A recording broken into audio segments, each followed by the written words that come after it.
Hello guys, आज हम करेंगे VSEPR, that is the valence shell electron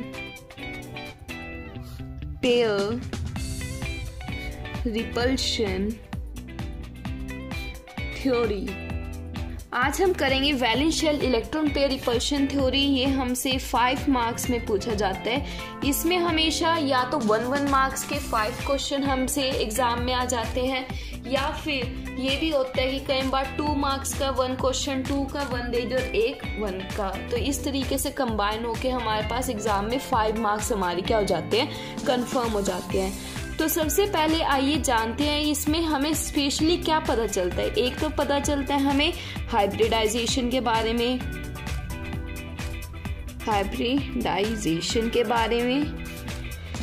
hybridisation पता लगने के बाद हमें इसमें पता चलते हैं total number of electrons, and उसके बाद हमें जानते हैं कि कितने इसमें लॉन पेयर है एंड कितने इसमें बॉन्ड पेयर ऑफ इलेक्ट्रॉन्स कितने प्रेजेंट हैं।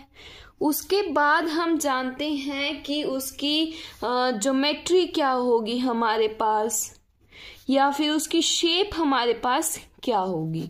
तो ये सबसे पहले जानने से पहले हमें इसका बेसिक जानना होगा कि अगर हमारे पास टोटल नंबर ऑफ इलेक्ट्रॉन्स 2 है तो उसके लिए ज्योमेट्री क्या होती है, अगर 3 है तो उसके लिए ज्योमेट्री क्या होती है। तो सबसे पहले आइए वही चीज हम जानते हैं तो वो कैसे फॉर्म होती है। अगर हमारे पास टोटल नंबर ऑफ इलेक्ट्रॉन्स 2 हुए तो ज्योमेट्री क्या होगी। अगर 2 के बाद अगर 3 हुए, देन 4 हुए, 5, 6 एंड देन 7। 2 हुए तो हमारे पास जो ज्योमेट्री फॉर्म होती है that will be the linear. अगर 3 हुए तो ज्योमेट्री जो फॉर्म होगी that is the trigonal planar. 4 हुए तो हमारे पास जो ज्योमेट्री फॉर्म होगी डेट विल बी टेट्राहेड्रल। 4 में 2 केसेस आ जाते हैं, वो डिपेंड करता है हाइब्रिडाइजेशन पे। अगर हमारी हाइब्रिडाइजेशन है sp3 तो हमारी जो ज्योमेट्री होगी डेट विल बी टेट्राहेड्रल। अगर हमारे पास dsp2 हुई तो हमारे पास जो ज्योमेट्री होगी that will be square planar. पर जो हमारा मेन जो वेस्पर थ्योरी में रहता है that will be only the tetrahedral. हम स्क्वायर प्लानर बहुत रेयरली पढ़ते हैं कि वहां पे स्क्वायर प्लानर भी शेप आते हैं। ये हमेशा हम कोऑर्डिनेशन कंपाउंड जो चैप्टर है ना, ज्यादातर उसमें इसका यूज आता है। यहाँ पे मेनली फोकस हमें किस पे करना है, टेट्राहेड्रल ज्योमेट्री पे। अब जो टोटल नंबर ऑफ इलेक्ट्रॉन अगर हमारे पास 5 हुए तो ये कैसी शेप फॉर्म करेगा, that will be the trigonal bipyramidal. 6 हुए तो it will form the octahedral. 7 में ये कैसी ज्योमेट्री फॉर्म करेगा, that will be the pentagonal bipyramidal. तो आइए अब इनकी शेप जान लेते हैं। 2 के लिए अगर मेरे पास सेंट्रल एटम A, B2 ऐसे दिया हुआ है, सेंट्रल एटम मेरे पास A है और B इसके लिगेंड्स है, तो A को मैं सेंट्रल एटम को सेंटर में रखूंगी और लिगेंड्स को इस तरीके से हम ड्रॉ कर देंगे। अगर ये हुआ AB3 तो यहाँ पे कैसी शेप है, ट्रायगोनल प्लानर। तो सेंट्रल एटम मेरा A यहाँ पे आया, B इधर आ जाएंगे, ये मेरे हो गए लिगेंड।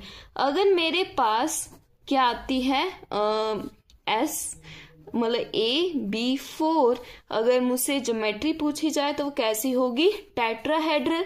टेट्राहेड्रल कैसे फॉर्म होगी, AB, ये मैं क्या बना दूंगी, लिगेंड्स। अब ये 5 के लिए हमेशा क्या होती है, ट्रायगोनल बाय पिरामिडल। अगर कह दिया जाए AB5 के लिए तो वो कैसे होगी, A as a central atom. सबसे पहले मैं लीनियर फॉर्म करूंगी, उसके बाद मैं यहाँ पे लिगेंड्स फॉर्म करूंगी जो कि ट्रायगोनल शेप में होंगे and they will form the bipyramidal. 6 में ऑक्टाहेड्रल में हमेशा शेप कैसी होती है, जैसे कि AB6 जब आ जाए हमारे पास कोई भी मतलब कंपाउंड में AB6 दिया हो तो उसमें हम कैसे फॉर्म करते हैं, A को एज अ सेंट्रल एटम रखते हैं, B एज अ लिगेंड हम यहाँ पे एज अ मेंशन करते हैं ऐसे।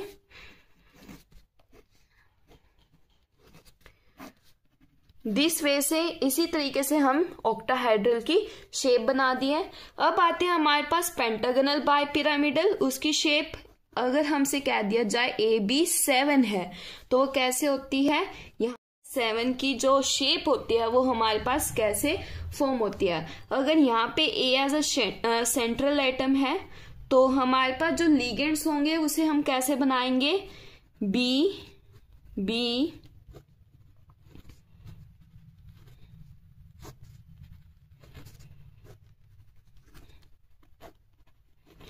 तो इस तरीके से यहाँ पे क्या बन जाता है, पेंटागनल बाय पिरामिडल की क्या हो जाती है, फॉर्मेशन हो जाती है। तो हमेशा याद रखना हमें वेस्पर थ्योरी में सबसे पहले हमें टोटल नंबर ऑफ इलेक्ट्रॉन पता होना चाहिए, साथ ही साथ उसकी ज्योमेट्री पता होनी चाहिए कि हम इसकी ज्योमेट्री क्या होती है। अगर टोटल नंबर ऑफ इलेक्ट्रॉन 2 है तो ज्योमेट्री लीनियर है, अगर 3 है तो ज्योमेट्री ट्रायंगुलर प्लेनर है, 4 है तो ज्योमेट्री स्क्वायर प्लेनर है, 5 है तो क्या है, ट्रायंगुलर बाइपिरामिडल है, 6 है तो ऑक्टाहेड्रल है, 7 है तो पेंटागनल बाइपिरामिडल है।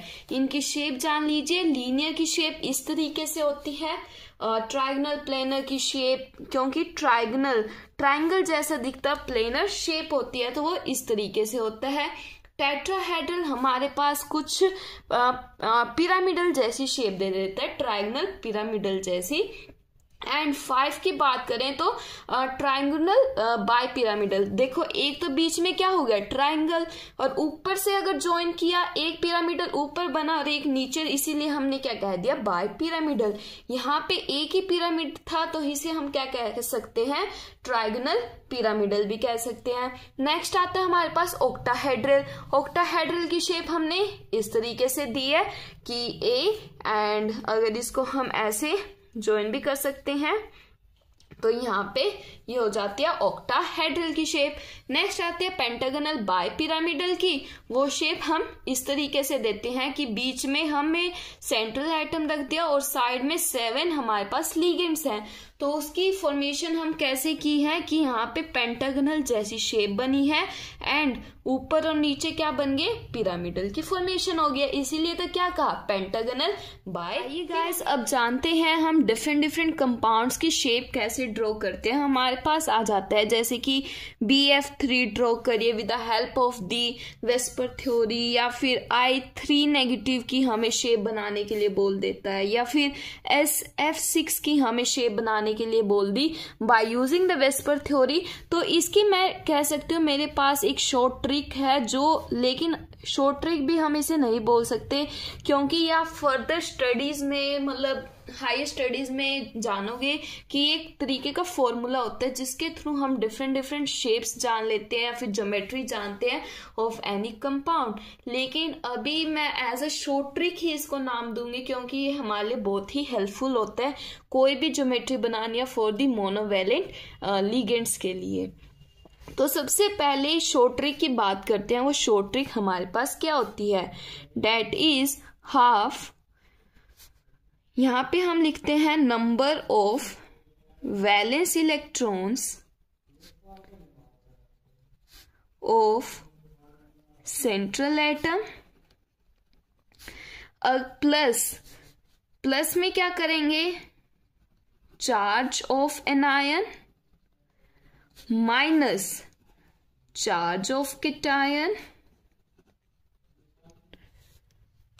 एंड प्लस में total number of monovalent ligands. तो ये हमारे पास क्या होता है, ये फॉर्मूला है किसी भी कंपाउंड की अगर हमें ज्योमेट्री जाननी है। Number of valence electron of the central atom, example मैं इसके हेल्प से ये फॉर्मूला मैं आपको क्लियर करती हूँ, डेट इज BF3 एग्जाम्पल है हमारे पास BF3।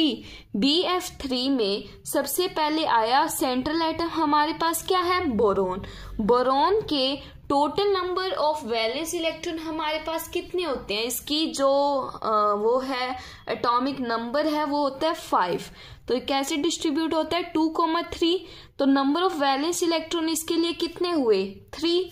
तो हम इस फॉर्मूले में लिखेंगे half number of valence electron for this central atom that is 3 plus, अब देखेंगे चार्ज ऑफ एनायन, इस पे कोई नेगेटिव चार्ज है नहीं है तो मेंशन कर दिया 0। चार्ज ऑफ कैटायन, यहाँ पे कोई पॉजिटिव चार्ज है पूरे कंपाउंड पे नहीं है तो इसीलिए इस पे -0 लिख दिया। अब प्लस में क्या करना है, हमें total number of monovalent ligands देखने हैं। तो total number of monovalent ligand कितने हैं यहाँ पे, तो 3 है। इस तरीके से 3 प्लस में 3 that is 6 divide by 2 is equals to 3। हमारे पास आंसर कितना आया 3। अब देखिए जो आंसर आया 3, इतने ही हमारे पास अगर लिगेंड्स हैं तो ये सभी के सभी हमारे पास क्या है, बॉन्डेड पेयर ऑफ इलेक्ट्रॉन्स हैं। और यहाँ पे 0 क्या है, लॉन पेयर ऑफ इलेक्ट्रॉन, 3 क्या है, bond pair of electron.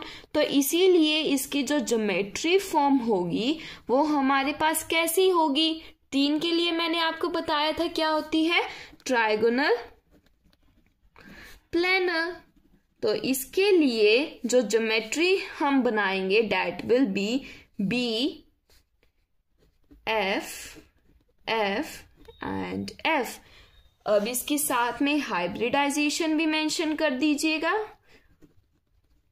Hybridisation for the central atom वो कितनी होती है, 1s2 2s2 एंड 2p1। ये हमारे सेंट्रल एटम की क्या होती है, हाइब्रिडाइजेशन।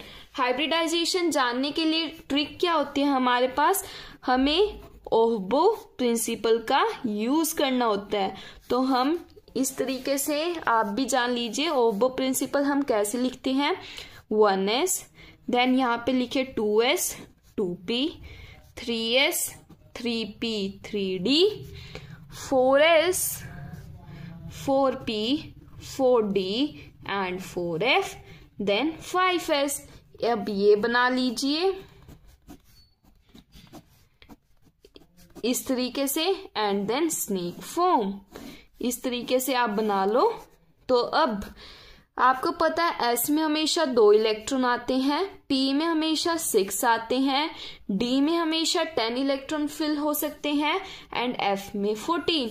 तो हम इलेक्ट्रॉन को कैसे फिल करते हैं, 1s2 देन 2s2, नेक्स्ट करेंगे 2p6 then 3s2 then 3p6 then 4s2। अब मुझे यहाँ पे कितने इलेक्ट्रॉन फिल करने थे, 5 के लिए मैंने क्या किया, 1s2 then 2s2 and then 2p1, क्योंकि टोटल कितने हो गए 1 2 3 4 एंड देन 5।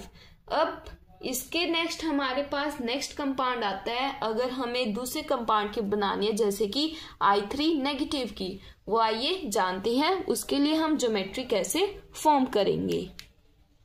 आइए अब जानते हैं हम I3 नेगेटिव के लिए हम ज्योमेट्री कैसे फॉर्म करेंगे। तो I3 नेगेटिव के लिए हम ज्योमेट्री कैसे फॉर्म करेंगे, तो सबसे पहले हमें इसका लिखना होगा हाइब्रिडाइजेशन। आप मेंशन कर लीजिएगा कि इसके लिए हाइब्रिडाइजेशन कितनी होती है I3 के लिए। तो आयोडाइड की hybridization for the halogen atoms वो कैसे लिखते हैं, या तो आप सीधा लिख लीजिए NH2NP, हम लिखते हैं NH2NP6 ये होती है। अब यहाँ पे ये 5 में आता है तो हम लिख देते हैं 5s2 एंड देन 5, जो पीरियड है यहाँ पे कितना होता है 5, तो 5p5 इसकी हाइब्रिडाइजेशन। अगर कंप्लीट लिखना चाहते हैं तो वो लिख सकते हैं हम 1s2 2s2 2p6 3s2 3p6 3d10 4s2 4p6 4d10 5s2 and then 5p5। तो इस तरीके से भी लिख सकते हैं, लेकिन आप इतना भी लिखेंगे तो ये चलेगा हमारे एग्जाम्स में। अब सबसे पहले ये शॉर्ट ट्रिक आपको एग्जाम में मेंशन नहीं करके दिखानी, या आप बैक साइड या रफ स्पेस में ये चीज यूज कर सकते हैं, लेकिन वहां पे नहीं करनी। तो हमारे पास फॉर्मूला क्या है, half total number of valence electron of the central atom. Central atom के total number of valence electron, plus में हमें अगर यहाँ पे नेगेटिव चार्ज है तो वो प्लस करना है, अगर यहाँ पॉजिटिव चार्ज होता है तो उसको हम माइनस करते। अब प्लस में क्या करेंगे, charge of anion, minus करते अगर प्लस वाला होता that is charge of cation. Plus में हम करेंगे total number of monovalent species, monovalent species. ये होता है हमारे पास कि हम I3 नेगेटिव का कैसे हम वो सब जानेंगे।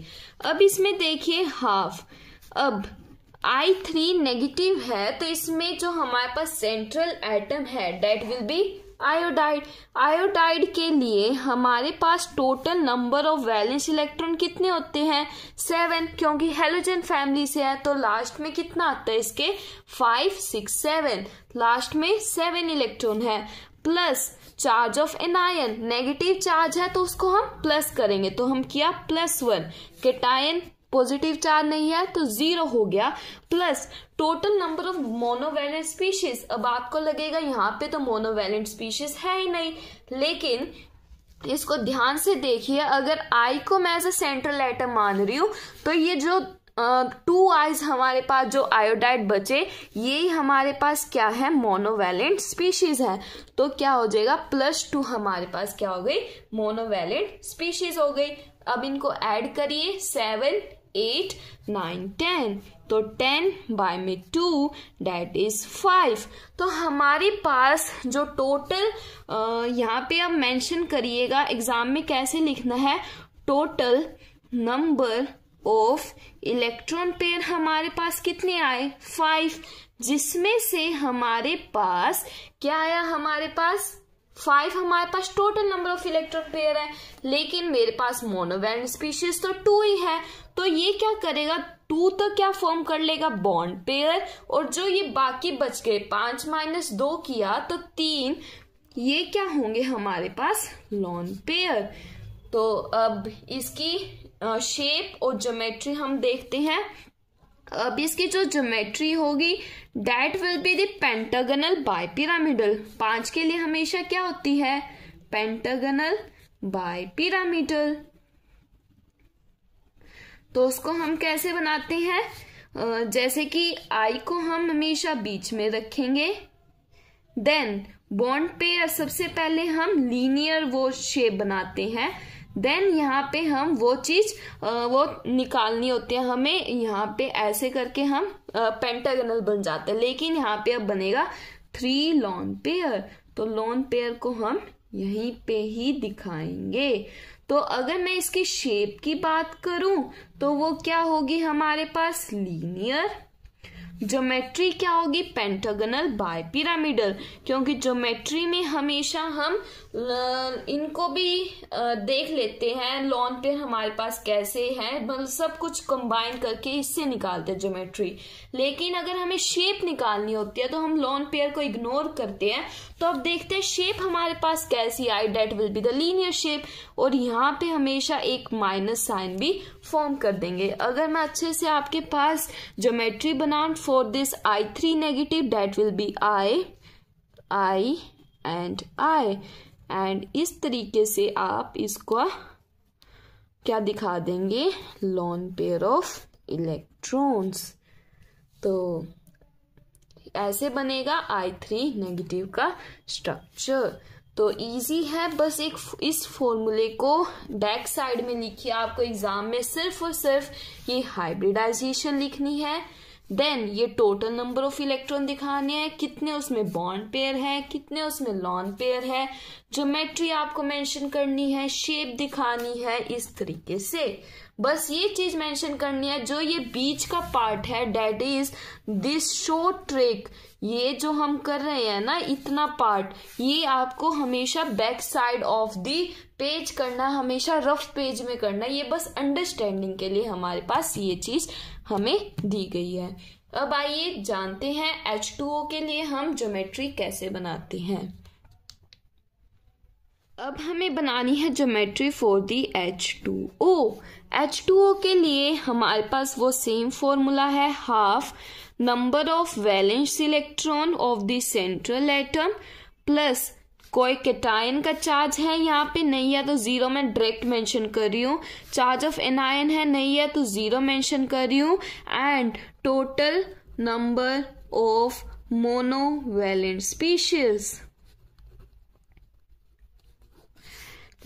स्पीशीज। तो half number of valence electron, यहाँ पे सेंट्रल एटम क्या है ऑक्सीजन, इसके नंबर ऑफ वैलेंस इलेक्ट्रॉन कितने होते हैं, दैट इज इसका जो एटॉमिक नंबर है ऑक्सीजन का वो होता है 8, तो लिखते हैं 2,6। नंबर ऑफ वैलेंस इलेक्ट्रॉन कितने हुए 6, चार्ज दोनों क्या है 0 0, प्लस में नेगेटिव भी लिख लो यार, कोई उससे फर्क नहीं पड़ता, प्लस माइनस मतलब जीरो ही चीज है, तो इससे नेगेटिव या पॉजिटिव साइन से कोई हमारे पास डिफरेंस नहीं आएगा। अब total number of monovalent species कितनी है यहाँ पे 2, तो 6 प्लस में 2 दैट इज 8 डिवाइड बाय 2 तो 4 के लिए हमारे पास जो ज्योमेट्री आती है दैट इज द टेट्राहेड्रल होती है, लेकिन मेरे पास total number of electron pair तो मेरे पास कितने आए 4, लेकिन मोनोवैलेंट स्पीशीज तो 2 ही है, तो इसका मीनिंग वो क्या करेगा 2 तो बना लेगा बॉन्ड पेयर और 2 ही क्या कर लेगा फॉर्म कर लेगा लॉन पेयर। तो इसके बाद इसकी जो ज्योमेट्री या फिर जो शेप फॉर्म होगी वो देखते हैं कैसे होगी। तो बीच में हम रखेंगे ऑक्सीजन को, टेट्राहेड्रल में H, तो यहाँ पे एक लोन पेयर आया, यहाँ पे एक लोन पेयर आया, तो यहाँ पे जो ज्योमेट्री फॉर्म हुई that will B band shape. कैसी हो गई वो, इसको हम क्या कहते हैं, ये शेप कैसी हुई इसकी बैंड शेप। वैसे क्या दी इसने टेट्राहेड्रल ज्योमेट्री की फॉर्मेशन करता है, और साथ में आप इसकी हाइब्रिडाइजेशन सबसे पहले मेंशन करिएगा, मैंने अभी लास्ट में किया, वैसे आप सबसे पहले मेंशन करिएगा। ऑक्सीजन की जो हाइब्रिडाइजेशन होती है that is 1s2 2s2 and 2p4, क्योंकि हमारे पास एटॉमिक नंबर इसका कितना होता है हमारे पास 8। अब आपका होमवर्क रहेगा, आप इन स्पीशीज के लिए क्या बनाएंगे, ये ज्योमेट्री ड्रॉ करके रखेंगे with the help of this formula, and वो होगा आपके लिए BF4 negative, PCl5, ClF3, SF4, SF6, IF7 and NH3 के लिए भी प्लीज ये आपके लिए होमवर्क है। अगर कोई भी डाउट आता है तो कमेंट सेक्शन में मेंशन कर दीजिएगा। And thank you so much for this video. बस इस फॉर्मूले को हमेशा याद रखिए, रफ स्पेस में करना है। यहाँ पे एग्जाम में सिर्फ हाइब्रिडाइजेशन बतानी है, शेप बतानी है, ज्योमेट्री बतानी है, total number of electron pairs, उसमें कितने बॉन्ड पेयर्स हैं, कितने लॉन पेयर में। ये सिर्फ और सिर्फ आपकी अंडरस्टैंडिंग के लिए कि हम कैसे निकाल रहे हैं अबाउट दी ज्योमेट्री किसी भी कॉम्प्लेक्स एटम के लिए। Thank you so much.